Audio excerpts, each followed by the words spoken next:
Good morning, everybody. Good morning. The lesson this morning is a whole lot like life. Yes. It's puzzling sometimes. Sometimes the answer is right in front of us and we still can't see it. Amen. But the lesson today is about puzzling sayings of Jesus. I think we're all puzzled sometimes. We talk in riddles sometimes, and he talked in parables. Really, when we want something, it says, let your needs be known. Yes. I can't always read through a riddle what somebody's wanting. They throw hints, but you're not sure what it's all about. But let's just ask Lord to show us the answer to some of these puzzles we're talking about. Lord, we come to you this morning asking you to open up the Word to us this morning, Lord, and let us be able to understand what you have to say and how you said it and why you said it the way you did, and that whatever you said is for everybody. It may just be a different situation. We thank you for the understanding you're going to give us. Amen. The first section talks about the shrewd steward. The golden text says, Jesus said, unto you is given to know the mysteries of the kingdom of God. There's a lot of mysteries, and that leaves me a whole lot to learn. Amen. But I'll never know them all, but he's going to let us know what we need to know. The first section is in Luke 16, 1 to 9, and you can notice it's in red. Yes, sir. And there's really no difference in the red and the black, other than God had somebody else to speak it for him. They couldn't have done it if Christ hadn't laid it on them to do it. So 16:1 says, and he said also unto his disciples, there was a certain rich man which had a steward, and the same was accused unto him that he'd wasted his goods. So this rich man had this guy who was taking care of his affairs, is what it amounted to. And word got back to the boss man that some of his funds might be wasted. And what we mean sometimes by wasted is in somebody else's pocket. It was wasted for the master. So what do you do when you get information like this? But start to investigate and see, is there any truth to this? And he called him and said unto him, how is it that I hear this about you? So I want you to give an account of thy stewardship, for thou mayest no longer be steward. So he's going to do a complete check of the books. He's going to do an audit. And the fear that hit the steward was, he said, you may, depends on the outcome, you may no longer be my steward. So, just to hear something or to have accusations made against you don't mean much until it's proven. So he said, how is it that I hear this of you? Sometimes people take one word spoken out of context and make something else out of it. So he had to find out, is he really taking care of my stuff or my money? Then the steward, he answered and said within himself. Now, he was talking to himself. He said, what am I going to do now? What shall I do? So when you're caught, and you're called out on the carpet, the first thing you do is, how am I going to fix this? How am I going to hide this? How am I going to get out of this with my hide? For my Lord taketh away from me the stewardship. He realized he may lose his job. But that worried him. But worst thing was, he said, man, I can't dig. In other words, I'm not going to work. I push numbers. I don't dig with a shovel. I don't dig with a pick. So if I get laid off, am I going to have to get a shovel and go to work? And you want to think about work, and people are still amazed today at the fact that in the 30s, my grandpa put a gas line from Pickaway to Glace and dug it by hand. Now, he could have got a job there, couldn't he? But he said, not only can I not work, but I'd be ashamed to go out and beg, because I've always been a leader. I've always been looked up to and respected because I had this fine job. Now my job's about to end. So we got to go back to this other part. It says, up in 3, it says, what shall I do? You can just see the gears in his mind start working, as anybody would. Because today, if boss man comes along and says, you're fired, or you got 2 weeks, your mind starts working. What am I going to do? What's next for me? Some cases, it's the best thing ever happened to you. You got a better job. But probably wasn't going to be the case here. 4 says, I am resolved what to do. I don't know what to do. I'm at my wit's end. That when I am put out of the stewardship, they may receive me into their houses. See, what he had done, he hadn't really crooked the master. If somebody owed him 100 bushels of wheat, he said, you owe me 120. So the master was getting his, but he was getting 20 on the side, besides the pay the master was giving him to start with.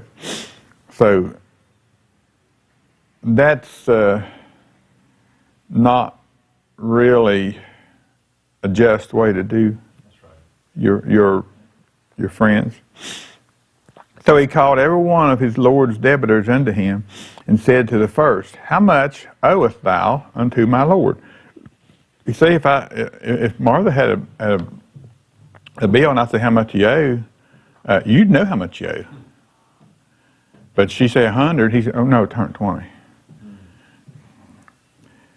And 6 says, and he said, 100 measures of oil, and he said unto him, take thy bill and sit down quickly and write 50. Ooh. Then he said to another, how much owest thou? And he said, 100 measures of wheat. And he said unto him, take thy bill and write 80. So he cutting them in half and less. But what he was doing this for was he knew he was going to lose his job. So he was buttering up these people to take him in later. See, he was laying out his future. And the Lord commended the unjust steward. See, it says right there, unjust. Because he had done wisely, for the children of this world are in their generation wiser than the children of light. Immediately, what he thought about was not the master, he thought about himself. How am I going to take what time I got left in this job and add to my future? And the Lord, he commended him. You know, that's good thinking on your part, for you.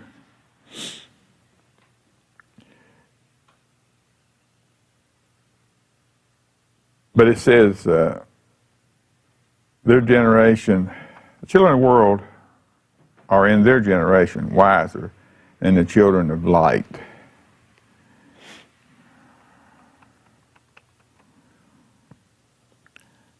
What do you think? You don't get paid to think, do you? No, not today. Well, worldly people have learned to be con artists. And Christian people want to have faith and believe in everybody, so they can be very easily taken by somebody just pretending to be this or that. So that's why we need to have discernment in our lives, because I've been took. A lot of times it wasn't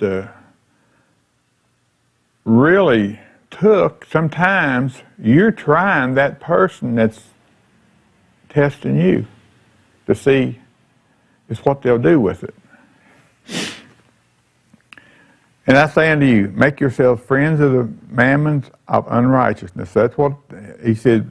Make yourself a friend of these unrighteous people, because you're going to need them. That when ye fail, they may receive you into everlasting habitations. He that is faithful in that which is least is faithful unto much. So, you know, the unjust steward was making friends with the world. But Jesus says what we need to do is make friends with the just. People that will tell us the truth, people that will give us guidance, people that will lead us to the higher calling, which is what it's all about. You know, we're not down here just to spin our wheels, even though we do sometimes.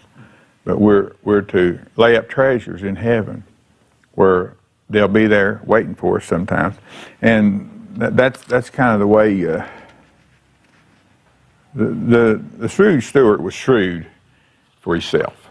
You know, he wasn't actually trying to steal from the master. He was stealing from the debtors, the people that owed him.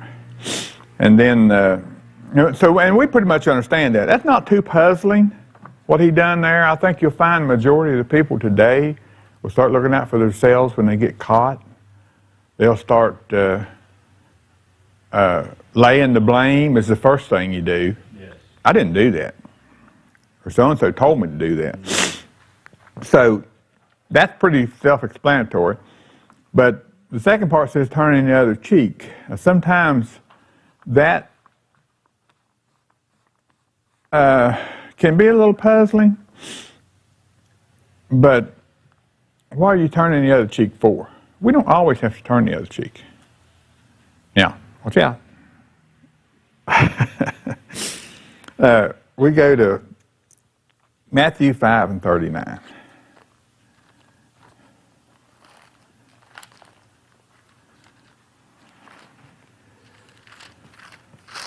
I should have had all these marked. There's a bunch of them.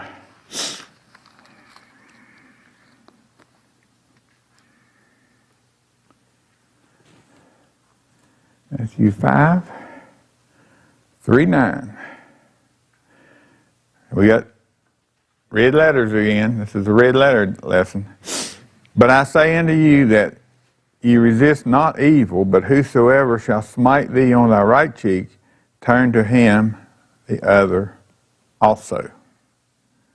Now, that can be puzzling. Does that mean just to always stand there and go from cheek to cheek to cheek? I've heard many people say, I ain't got but two in what I do. Well, sometimes we'll figure a little more out about it. John? Another discerning moment. Huh? That's another discerning moment. Yeah. You know, is he doing it for whatever he's doing it for? Is he doing it for evil and to get back at you, or is it something else going on? You know? Yeah. You can only be slapped a couple times until your instincts take over. Yeah. But what are we, you know, I can be floored but never slapped. You know?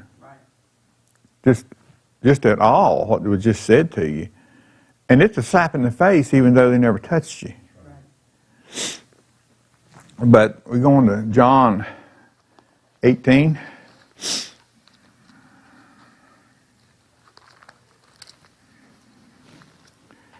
19 to 23. The high priest then asked Jesus of his disciples and of his doctrine. Jesus answered him, I spoke openly to the world. I always taught in the synagogue and in the temple, whether the Jews always resort, and in secret have I said nothing. So he asked Jesus what he had taught in 19. What did you teach the disciples? And I can supposed to be teaching you something this morning, and when it's over, they say, what did you teach them? I can tell you, but need to ask you, because if it didn't sink in, you don't ask me. What did you learn? That's what it should be. So, and Jesus was caught by that. He said, why ask me? Ask them. They heard me, what I said unto them. Behold, they know exactly what I said. And when we get done, you're not going to know everything I said, because a lot of mine's round circles, but you'll know something. And only you can say what you learned. That's right. I can't say what you learned. So, and when he had thus spoken, one of the officers which stood by struck Jesus with the palm of his hand, saying, Answer thou the high priest. So he just up and slapped him, because he didn't answer. He passed it on. Take it to the disciples if you want to know. Go to the temple. Ask the people that I taught what I taught. And then you'll know. But Jesus answered him, If I had spoken evil, then they'll bear witness of the evil. But if well, why smite me? Why did you hit me? Was it for evil? Then tell me what the evil is. Bear witness of it. I mean, let me know. What did I do that was evil? But if well, why did you smite me? What did you hit me for nothing for? You just had a feeling you wanted to hit something? I mean, that's some people get that way, though. I've seen holes in drywall. Just had to hit something. That's why I have a punching bag on my front porch. A punching bag would work better than beating a hole in your drywall. Yep. But Jesus didn't slap back. He may have been cuffed. He may have had his hands tied. I don't know. But he did answer. He said, what did you hit me for? Did you hit me for good or bad?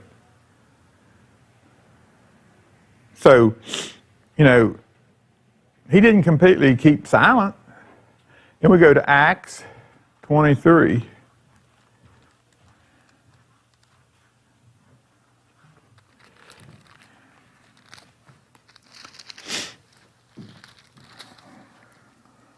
One to 5. Practically the same situation. And Paul, earnestly beholding the council, said, Men and brethren, I have lived in all good conscience before God unto this day. Now, how many of us can make that? That we've always lived in good conscience. Well, and Paul didn't mean that before. He meant after the road to Damascus. Then it's when he started doing right. The same thing with us. We can look at our past and not be happy at all, but we should be able to be pleased since we've become to know Christ. But the high priest Ananias commanded them that stood by him to smite him on the mouth. So Paul gets smacked too. Just for saying he feels good about his life. I don't feel that I've done people wrong. And everything I've done is openly before God, and he gets smacked for it. Then said Paul unto him, God shall smite thee, thou whited wall. For sittest thou to judge me after the law, and commandest me to be smitten contrary to the law? And they that stood by said, revilest thou God's high priest? See, people does that sometimes. They'll test you. They'll try you. Can I rile them? They seem so cool, calm, and collected, but can they get out, bent out of shape? Don't push buttons. That's right. And they know what buttons to push. Amen. The devil knows what buttons to push to try you. But here in this case, Paul was slapped, and he didn't, or him, Jesus, he wasn't here, come on, hit me on the other cheek. No, they didn't say that, but they answered. Sometimes we need to give an answer. There's a time to be silent. Sometimes we need to give an answer to the situation. But the ones that stood by, this is what they was trying to do, paint a picture of Paul to those people that stood by, trying to ruin his, what they thought of him, his character. 5, then said Paul, I wish not, brethren, that he was the high priest, for it is smitten, or it is written, thou shalt not speak evil of the rulers of the people. In other words, Paul's saying, I got a whole lot more to say, but I'm not going to say it, because he is a ruler of the people. When I was younger, I never remembered people criticizing President of the United States. I thought it was a shame. I thought it was almost against the law. Or teachers, anybody in authority. Yeah, anybody in authority. Police officers. Police officers especially, I mean. Military, like I said, teachers. You never heard that. You never heard that, and it's all leading up to our third section. I mean, it really is the things that's going on today.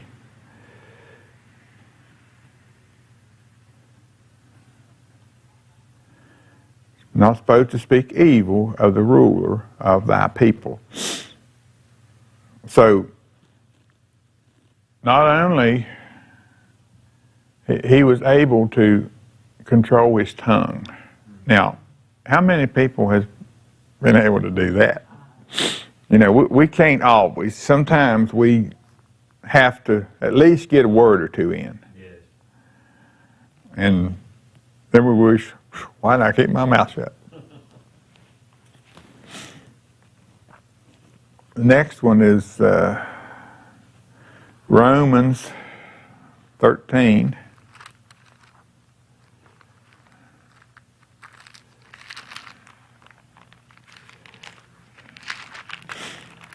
One to 4.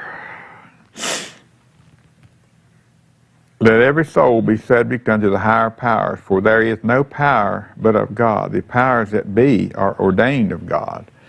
So, we're talking about presidents, governors, people are put into office by God, or God's people, or He uses some people to do it. So, when somebody gets in office, they're ordained of God to be there. And it may not be ordained for good. You know, sometimes we need a lesson. We need to be learned a lesson. We just learned a lesson that good, sound judgments will never be accepted in the government. We had 4 years of sound judgment. Everybody won't agree with that, but that's okay too. But they won't be accepted. Whoever therefore resisteth the power, resisteth the ordinances of God. And they that resist shall receive to themselves damnation. I don't have to call any names, but you all know somebody that went through resistance from before day one. 4 years of resistance against ordained powers of God. That's what it amounts to. You know, it's not man, it's God that we have to worry about. For rulers are not a terror to good works, but to the evil. Wilt thou then not be afraid of the power? Do that which is good, and thou shalt have praise of the same. Now we would like to say rulers are not a terror of good works, but I think that some of the things we're going to see in the third section, if I hurry up and get to it, is going on today, and it's leading to the end. It said, for he is a minister of God for thee for good. Now, he's a minister of God to thee for good. Sometimes, even though it may not seem good, if God put him in there, it's going to be good for us in the long run. Even though we're dreading every moment of it. It seems like it's going against the grain. But if thou do that which is evil, be afraid, for he beareth not the sword in vain. For he is the minister of God, a revenger, to execute wrath upon him that doeth evil. And that would be so great if that were true. And this word is true. But the rulers today, they don't worry about what's good. They support the criminal more today than they support the Christian. So it's more of the last days. We go to 1 Peter 2:13.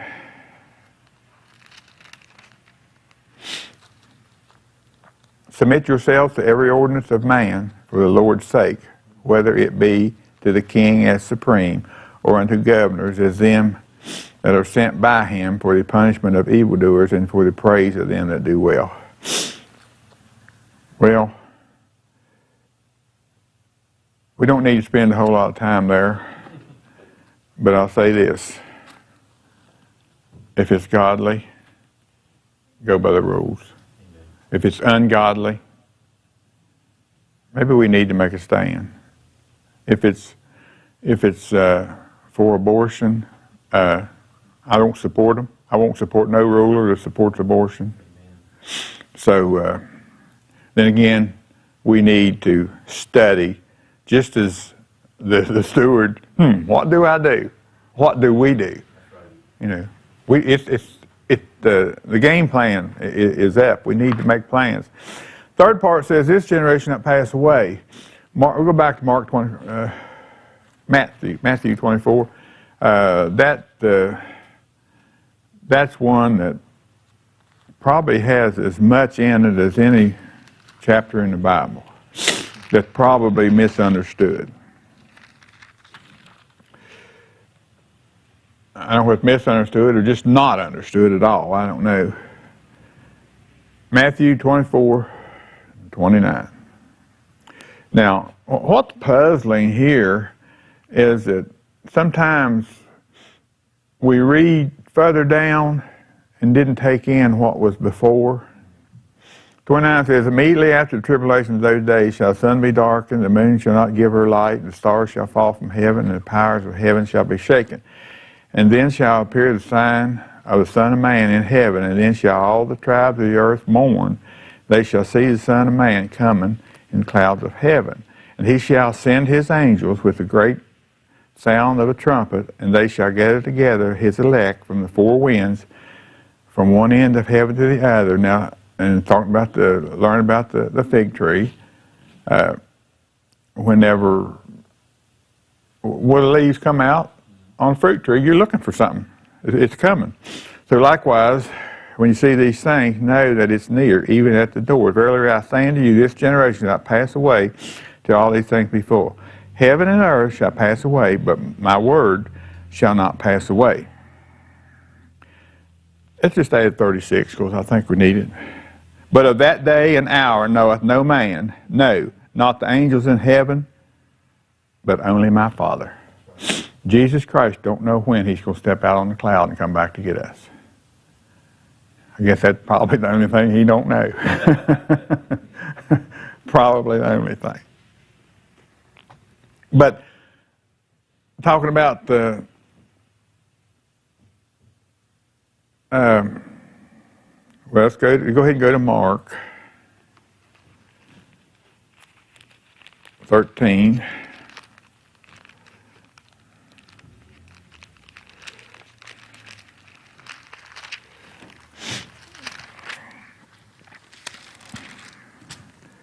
(24 to 31). But in those days after the tribulation, the sun shall be darkened, and the moon shall not give her light. The stars of heaven shall fall, and the powers that are in heaven shall be shaken. Then shall they see the Son of Man coming in the clouds with great power and glory. Now, to me, right there is kind of what people puzzled about. And the reason being is that it's already happened. If you see this, jig's up. It's over. So what we need to do is go back a little bit to Matthew 24, and we go up there. You can just take most of it.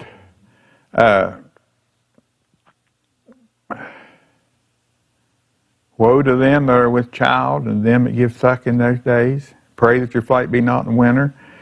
For then there shall be great tribulation, such as was not since the beginning of the world to this time. This is the stuff he's talking about that's going to happen before this other stuff. This is the end. When the sun, it went dark when Jesus hung on the cross, but not since. You know, and one time before that, it even stood still. But whenever this, what can be puzzling is that it says after the tribulation, he's coming. Do we want to go through all the tribulation? I don't want to.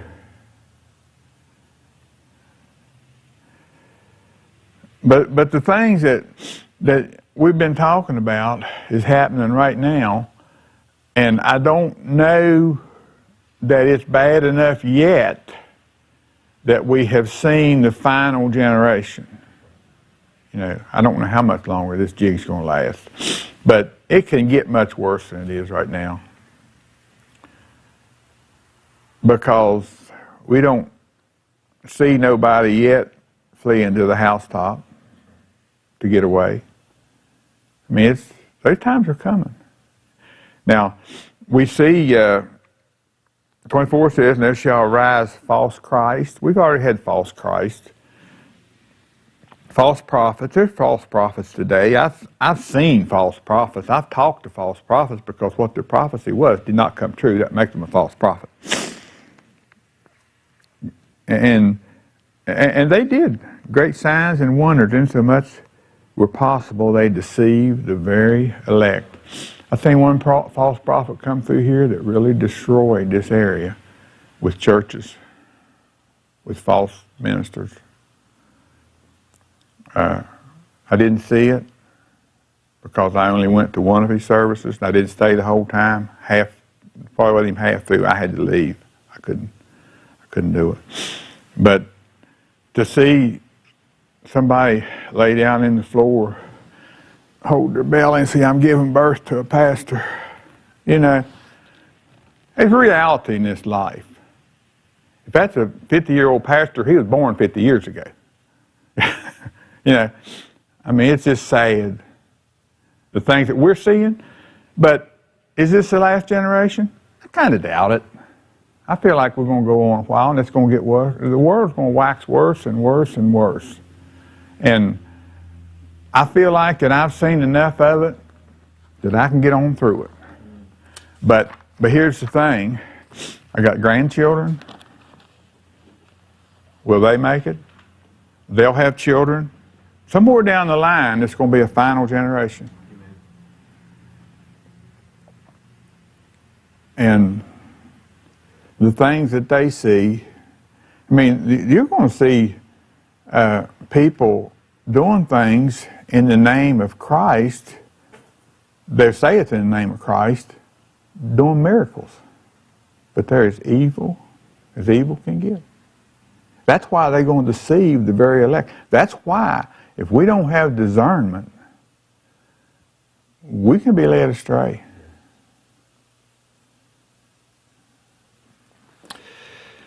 So, you know, there's a lot of things that we need that God has, and it's available for us. But the guidance of the Holy Spirit is one of the most important things that we can ask for. We are sometimes led by the things in this world. Sometimes it's the greed of this world. But those kind of things are not laying up treasures in heaven where moth and rust can't destroy it, and it'll be waiting there for you. When you go, you'll have a reward there. I guess it's a whole lot like a lot of these people that get all this money and have it put in an overseas bank account. It's waiting on them when they get there. But believe me, money will run out. Did you ever notice that? Get a good payday. Man, I got it made. How long did you have it made? About a week. Well, you're lucky if you got a whole week out of it then. I guess that's pretty good. All right. Thank you for listening. Bobby will be along.